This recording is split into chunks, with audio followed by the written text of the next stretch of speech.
morning everyone. Today's prompt in Junk Journal January 2024 is foliage. So today I was playing around with a couple of ideas, and as you can see I've got some batik fabric, I've got some of this beautiful bluey green fabric there, and some of the Tim Holtz Sizzix Distressed Leaves dye. So that's my batik fabric, and looking at the opposite page in my journal it just wasn't going to go, so I decided to go with this gorgeous fabric, and as usual all the details are in the description box below the video as to the name of the fabric and the products I use.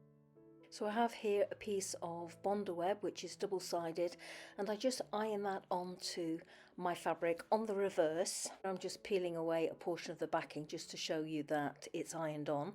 I'm leaving the backing in place, and I'm bringing in my journal page, and I'm just marking what area I need to remove as spare, and what I need to or which area I need to start cutting away, because you'll see now I go in with my scissors and I start fussy cutting the design. I don't cut all of the design, just portions on the right hand side. I do leave a portion of the design intact on the left hand side. So here I'm just placing it inside my journal on the journal page. I've done a little bit of stenciling on the back there using some Ice Spruce Distress Oxide ink. Here I've got a piece of tracing paper, and I'm going to create a pocket. So I'm now peeling off the backing so that the glue side of the Bonder web will be shown on the reverse of my fabric. Just positioning it on my tracing paper, and now I'll take that to the iron and give it a good press, which will activate the glue on the Bonder web and stick it to my fabric that I've fussy cut. And now I'm going in just to fussy cut away the tracing paper on the right hand side of my design to create my pocket edge. And there it is, all cut away, just showing it there.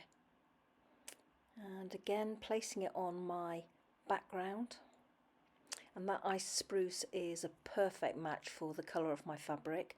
There I'm just showing you that I've stitched round two sides, or three sides rather, on my sewing machine, and that's the little flap that I've left on the left hand side. And when I bring in my journal you'll see why I've done that, because that little flap will go across the centerfold onto my opposite page there where I've created a scrappy scrap, and I'm hoping we'll just tie in the two pages together. So just checking it's not going to be too bulky if I leave that flap in place. And here I'm putting a bit of art glitter glue along that flap and gluing it into my page,